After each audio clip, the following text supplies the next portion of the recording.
The broadcast is now starting. All attendees are in listen-only mode. Good morning, everyone. This is Vinish from WSI ALM. Hope you're doing well. I'm joined by Armando Alas. Today is the 10th of June. I'm very excited to bring to you yet another edition of our LaunchPad webinar series every Tuesday at 11 a.m. Hey, Armando. Good morning, everyone. Good morning, Vinish. Definitely look forward to today's webinar. Absolutely. We got some good information lined up for everybody that signed on. Can everybody just do a quick audio check? I want to make sure everybody can hear us loud and clear. So if you could just put in a quick OK on your chat window, that would be appreciated. Okay, getting some responses here. Excellent. Great. Excellent, everyone. So again, we got a great LaunchPad session lined up for you. We're going to be following our usual schedule. So we'll start off with the latest news and articles. That's going to be presented by me. And then Armando's got a great adaptive SEO tip of the week. And what we try and do is that in every week's LaunchPad edition, we try and get you some information or the other on adaptive SEO, just because it's so there's so much it's so much in the news right now. We definitely want the ICs pushing this out there. We want to have the ICs get the certifications so that they can be adaptive SEO certified and then can sell the adaptive SEO services. So we definitely want to make sure we're pushing this to a certain extent. And then we're going to be carrying on with our tool of the week review. We have a really cool tool that's lined up for review this week. It's a new tool that's been put out by WordStream. It's a landing page grader, which I think everybody's gonna really like. So that's a tool of the week that we have that we're going to be reviewing, and then followed by questions, our usual. Right? Excellent. Well, let's get started. So the first news was really with regards to Google updating their documentations on moving a website. Now, being an IC, and I'm pretty sure you all have either done a website for your clients, or you're in the midst of probably completing a website project, and you can understand the challenges that are associated with moving a website. And there's like, it can either be a nightmare, or it can be a really smooth process depending on how you really plan for it. So Google's updated the guidelines in terms of giving us very clear direction in terms of what sort of a checklist should we be following when you're moving our website.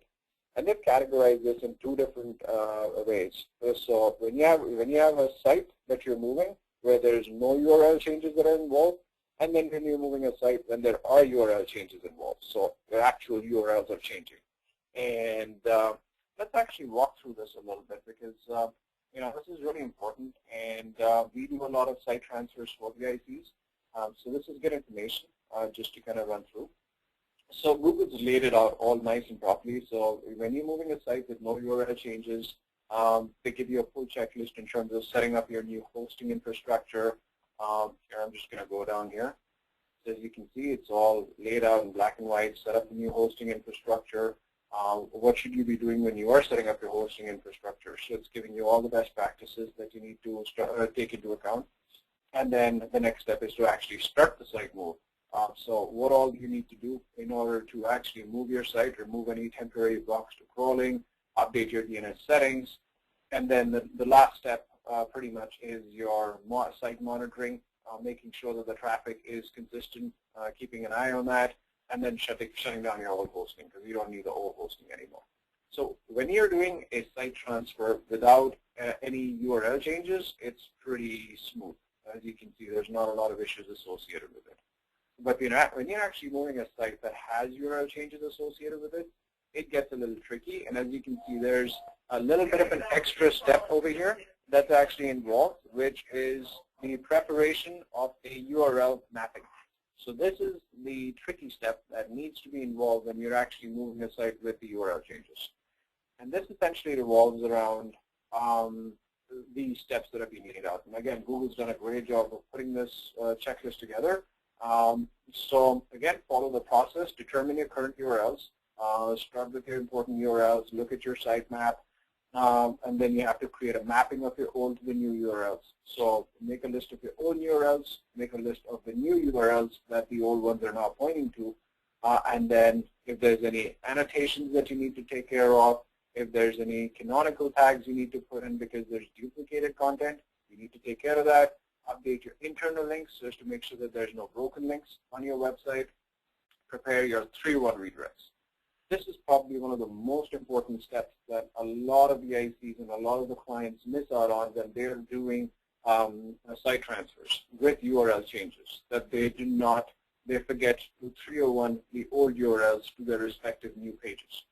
But when you forget to do that, what Google does by default is that it kind of identifies those old pages, so it'll still have your old pages indexed, and if somebody's trying to access these old pages, it's just going to simply give an error.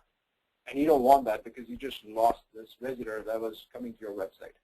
So the safest way is to protect your URLs and to make sure that you're not having any broken links and you're not losing any visitors is to do your 301 redirects, which essentially means that all your old URLs are mapped, and then you put 301 redirects from the old URLs to the new URLs associated with them, so that this way Google automatically knows that when somebody tries to access one of your old URLs, they'll put them onto your new URL.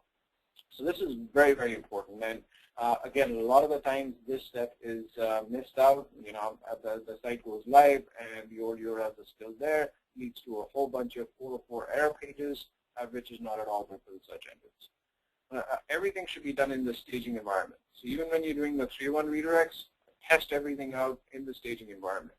Once you go live, make sure everything's working seamlessly, which is your next step that Google outlines. Start your site move, monitor the traffic, and if you're changing up your hosting, then you need to do that as well.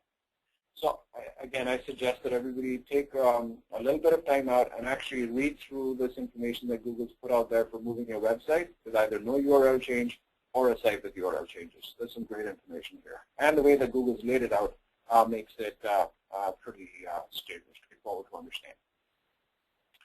Excellent. So moving on to our next news of the week, which was, this is important. Now, I know a lot of the ICs and a lot of our clients are also on IE9. So bear in mind that if you're not able to log into Google AdWords when you're using Internet Explorer 9, that's because Google doesn't want you to access the site using IE9. So Google put this out there that as of the 30th of June 2014, AdWords will no longer support IE9. So it's very important to let your clients know, it's very important for the ICs to know that if you're trying to log in utilizing Google AdWords, it's not going to be working as of the 30th of June 2014. So there's a couple of options. If you're a diehard IE user and you're not using Firefox or Safari or Chrome, there's a couple of options for you. You can either update to the latest version of IE, which is IE 11, so you can update your browsers in the next couple of weeks. Or the only other option is to utilize one of the other browsers, which is Firefox, Safari, or Chrome. Again, very important. So if your clients are trying to access Google AdWords, they will not be able to access it utilizing IE9 as of the 30th of June. Okay, so there was a very interesting question that was asked of Matt Cutts.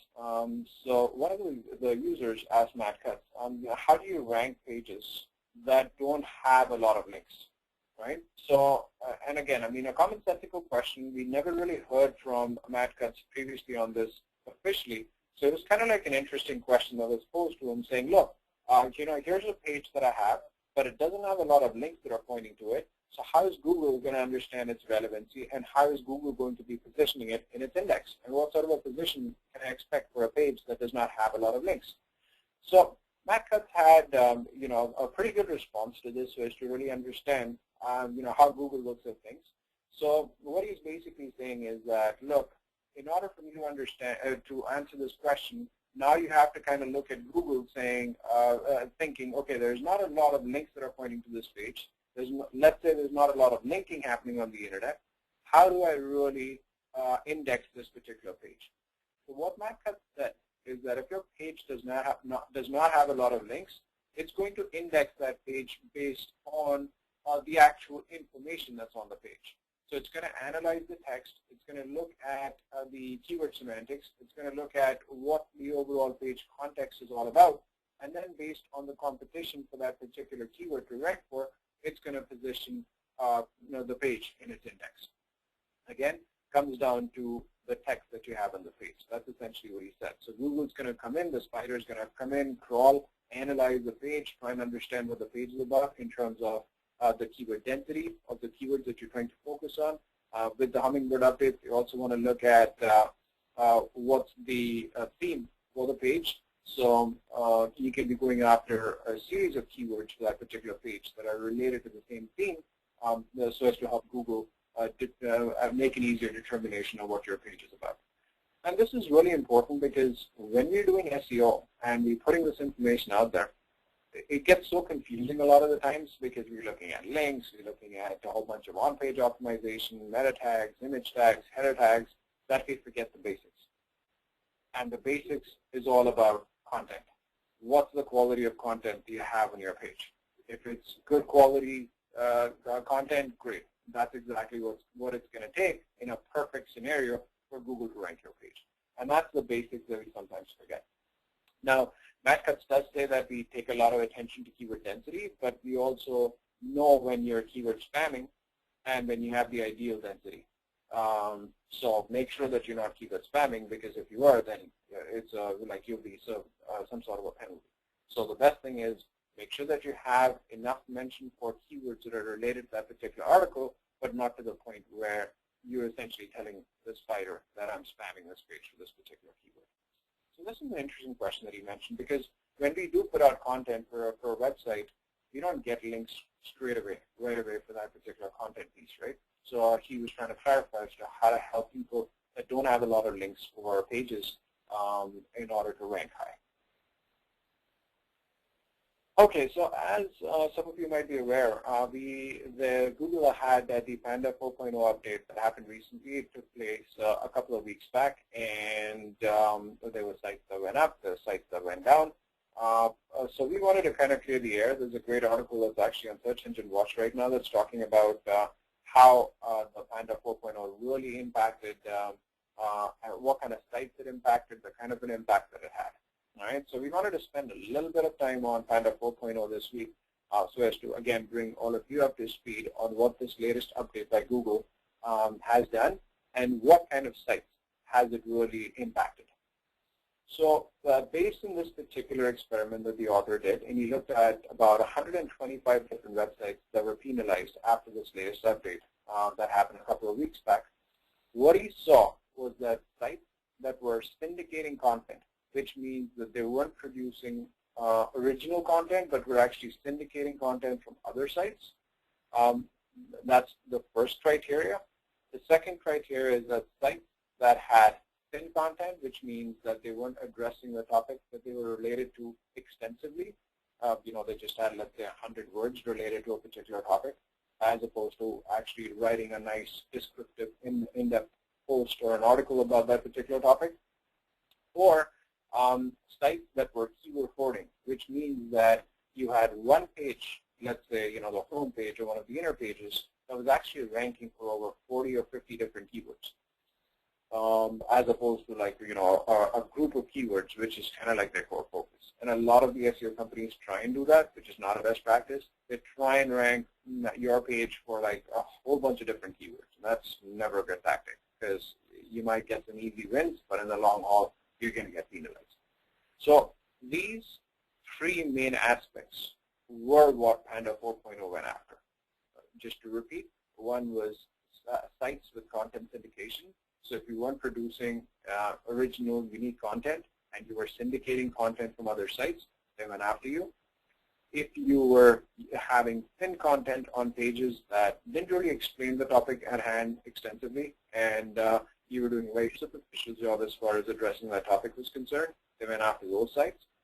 And they also went after sites where you were trying to rank 30 or 40 different keywords for the same page. So that's the kind of sites that they went after, right? And there's a very cool little cocktail image that you can see. It's a whole, there's 4 factors that have gone into Panda 4.0. Confusion for the visitor. So the visitor's on your page and he has no idea what he's looking at. Thin content. Poor usability. Again, not a good experience to the user. And deceptive tactics, which comes down to improper syndication or not giving the user the information that they're looking for. Let's investigate this a little bit more. So if you've been negatively impacted by Panda, what should you be doing? Well, the first thing is to have an audit completed. And the audit should consist of looking at low-quality content. If there's any technical problems that are impacting your content, either from being indexed or the quality, some of the things that you have to look at.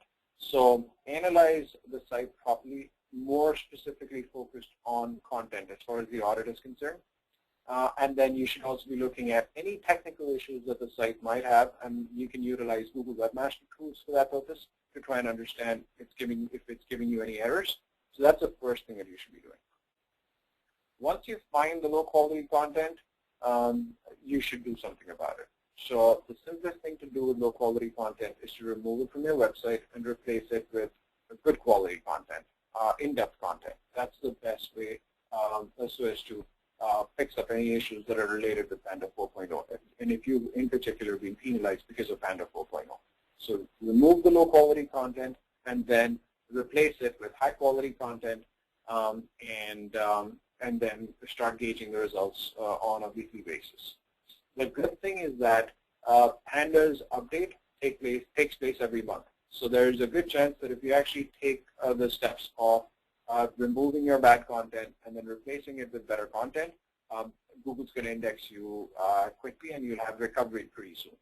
But it all depends on how quickly you act on the information that has been produced from the audit that you did for your website.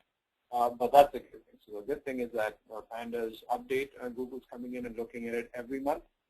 So you have that chance to recover once a month. So make sure that you're taking advantage of that. But it's all about the quality of content that you have on your website and any technical issues that are associated with the website that might be hampering your good content being indexed by Google, which is essentially what Panda 4.0 is all about. Now, if you're actually being positively impacted, which a lot of our clients are, I would say, I can safely say in my last check with the team that I had, there's probably about 70% of the sites that are in our database that have been positively impacted by Panda, which is great news for us and for everybody. That's great. Here's what you should be doing if you've been positively impacted. So you should be looking at your top landing pages, seeing what pages got a boost, not just in rankings, but also in traffic. So that's the first thing that you should be doing if you've been positively impacted. What rankings went up, which keyword themes, which keywords did well, and then how is that impacting your analytics in terms of the content that's got a boost. And once you're analyzing the content that's gotten a boost, use that as a model. So when you know that there's something that's actually being done well and it's giving you a benefit, then you replicate that whole process with the other content pages on your website so as to derive the same benefit. So again, if you've been positively impacted, that's great news, but you got to act on that information as well. Just to repeat, look at the pages that have actually done well, that are getting a stronger traction in terms of ranking and in terms of traffic, and then replicate that same success with the other pages. One of the things that the author does mention is to always keep doing your site audits regularly, because there can be, especially when you do any updates on the website, because that can, like when you're doing an update, you want to make sure that there's no changes that are taking place. One of the most common things that we see, and this is based on our experiences with our clients in the ICs, is that when the client makes a change on the website, quite often what happens is that all of our SEO work, the on-page work, whether it's the meta tags, the image tags, header tags, sometimes even the analytics code, boom, just goes away. And then we have to go in and re-implement all of the work that we've done. And this happens because of our careless web developer on the client end that's doing these updates and some sort of a step, or they have an old backup of the website and they restore that old site, not realizing the SEO implications associated with it. So it's very important to make sure that your client's aware of when there's any changes that are happening to a website so that they can educate you, and then you and the client can work together to make sure that the site's the site's actually being handled properly when there is any sort of a technical update that needs to take place. Great, Armando, I'll hand it over to you at this stage. I think you have a great slide on adaptive SEO programs and services and the differences in traditional adaptive. So at this stage, I'll hand it over to you. Thanks, Anish. Well, I'm just kind of going on with the theme of ASEO. One of the things that I wanted to share with you is how to sell ASEO programs and services. Now, obviously, you all have experience in selling SEO, and there's a lot of question marks out there in regards to is selling ASEO different than selling traditional SEO.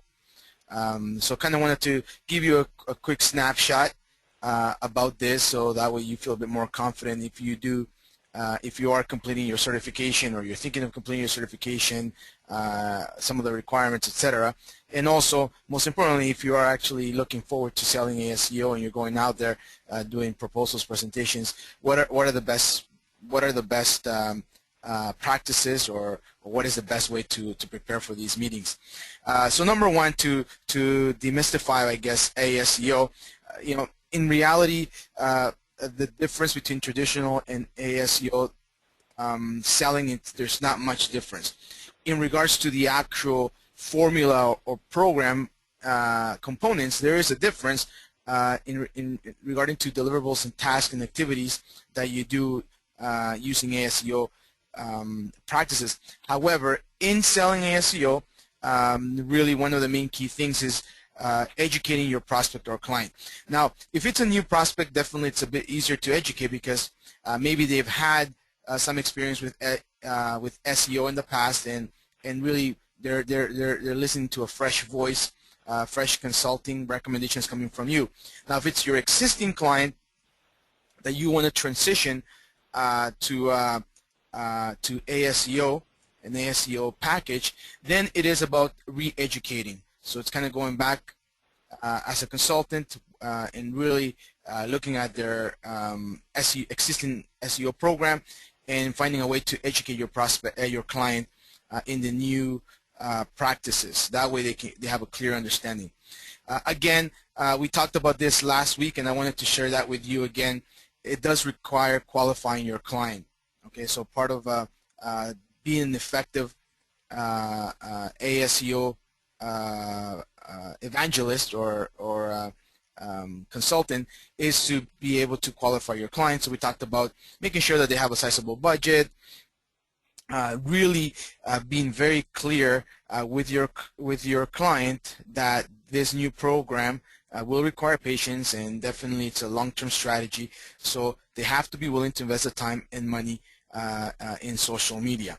Once you have these items done or checklist, then it will be easier this sets the ground for you to kind of be able to explain to them, educate them on the new ASEO programs and services.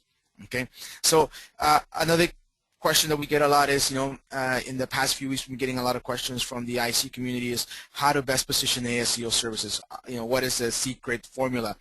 And in reality, it's really about preparation and learning like anything is learning your product or service, right? So prepare yourself. There's many marketing collaterals available via home office through the ASEO program. I mean, if you get the certification, you'll have access to all of these things. So that's the number one thing that we recommend. Another key thing is also being a storyteller. So when you're meeting with the client or you're preparing to meet with the client, you have to be able to paint the landscape. And we are by nature more visual than anything. So in your proposals or in your presentation, if you're able to storytell the changes in the SEO space, what has been happening in the last 24 months, changes in the industry, changes specifically with Google as a predominant search engine, and what is important today versus the past. And that will be very important in educating your client, bringing them up to speed, helping them understand that perhaps some of the practices that he thought that were valid or could lead to success are no longer acceptable practices. You will always have clients that think they know more than you, so it's very important that you're very well prepared in educating them. And I find that storytelling is a great way of doing that. The next component is really, once you do that, is helping them understand and agree on the definition of SEO. You know, what is it that you will be doing? What is it that SEO is all about, right? That way they truly get it, that when you're, you know, working with them, when you're making changes to his program, when you're actually implementing the ASEO program on their website, that, you know, they understand what's happening, right? So that's very important. They have to understand that what, you know, what is the definition of ASEO and what you're working towards. Okay. Again, you know, this is very important. It's really developing a value of long term. I had a question the other day in regards to how long should your contracts be for ASEO. You know, ideally, you know, it should be, you know, 9 to 12 months. I know that in 6 months you can definitely see some results, but if you can get a new client to sign on board for 9 to 12 months, that is the ideal scenario, because you have an opportunity to work on the different components and start showing definite results. Okay, if a client wants to do, like I said, you know, 4 months or 5 months just to try it out, and I talked about this last week, it's not worth it. So definitely establishing that with your client is very important in positioning the ASEO process. You also have to set realistic goals.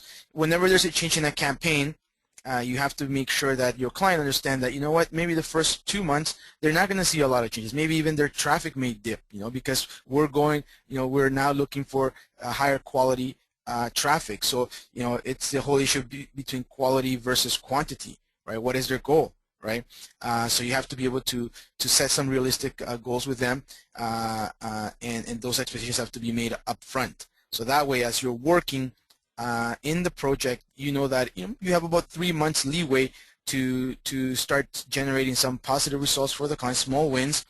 But you're not going to have a client that's always asking you, when am I going to see results? My business is seasonal. I need to see results before September, because that's when my high months are, and if I don't see results, it's not going to work.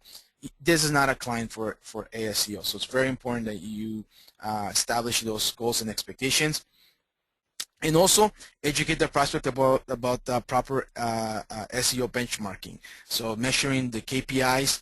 Establishing KPIs, key performance indicators, that you're going to be on a monthly basis reporting on and monitoring for him to make sure that these are things that with the ASEO program, these are the things that you should be evaluating or on a monthly basis, right? This is what gives your program the success and the value that makes it that ASEO. So this is very important, proper benchmarking. Okay. Now, if you have questions about this as you're going through your presentations, and maybe you want to bounce some ideas, feel free to connect with us, and we can assist you. And this is very important to relieve your stress. You don't want to be 2-3 months on the program and already feeling your client breathing down your neck because you haven't set up the proper expectations or the proper SEO benchmarking. Okay. The other key thing is, sell yourself, sell the network. Position yourself as a leader, as a qualified SEO partner. As someone who's gone through training, certification, someone who's not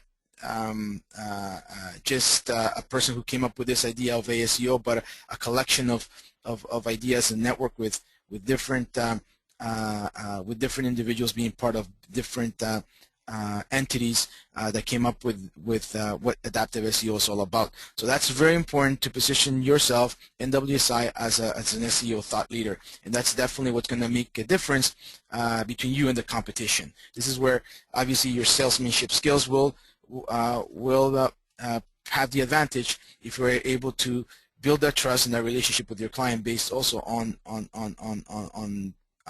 your position as a WSI IC.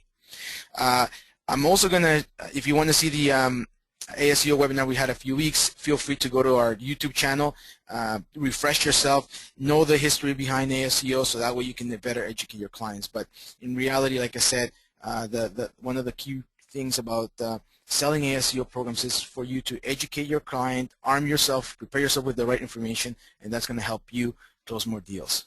So I don't know if Anish has any additional thoughts from his experience. Sure. As a matter of fact, Armando, I was just showing everybody where the webinar is located on our WSI ALM YouTube channel. So I'm just going to pull that up in a second. And as you can see, it's the first video on our WSI ALM channel. So if you go to youtube.com/WSI ALM, you'll have Adaptive SEO and Introduction by WSI ALM. So it's about 42 minutes long.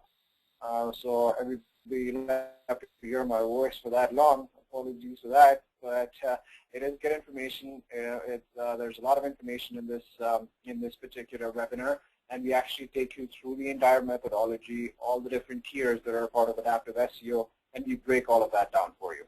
So definitely worth the investment in terms of those 42 minutes to get a good understanding of what Adaptive SEO is all about.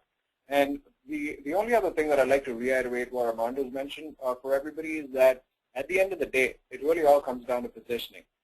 Because I would say that, a lot of the stuff is already being done with traditional SEO with the ICs, the definition of SEO, long-term, short-term goals, setting realistic goals, proper SEO benchmarking. So a lot of that is already taking place with traditional SEO as well. But what's very important with Adaptive SEO is two things that should be stressed on in each proposal that makes you stand out.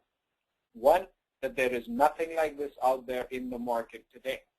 Nobody is prepared or has a solution that is actually tackling Google's algorithms. They might say that they're doing white hat and that they are compliant with all of the updates that are taking place.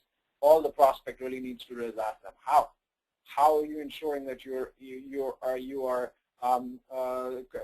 taking into account all of the updates that are taking place? And nobody's really going to have a good answer in terms of a methodology.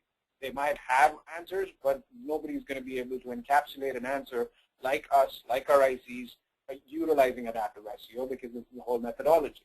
And that's really where our advantage comes into play, which is this methodology that we have, Adaptive SEO, that nobody else has out there in the marketplace. So it's very important to take advantage of this straight off the bat right away, because this is giving you a huge, huge advantage over the other prospects that a potential client is looking at, other competitors. So that was like the positioning and the storytelling where Armando comes down is really where your proposal can make that difference, because nobody else has anything like this out there in the market that they're pitching to their prospects. I just wanted to address that. Great. So, well, moving on. Thanks, Armando. That was definitely very informative.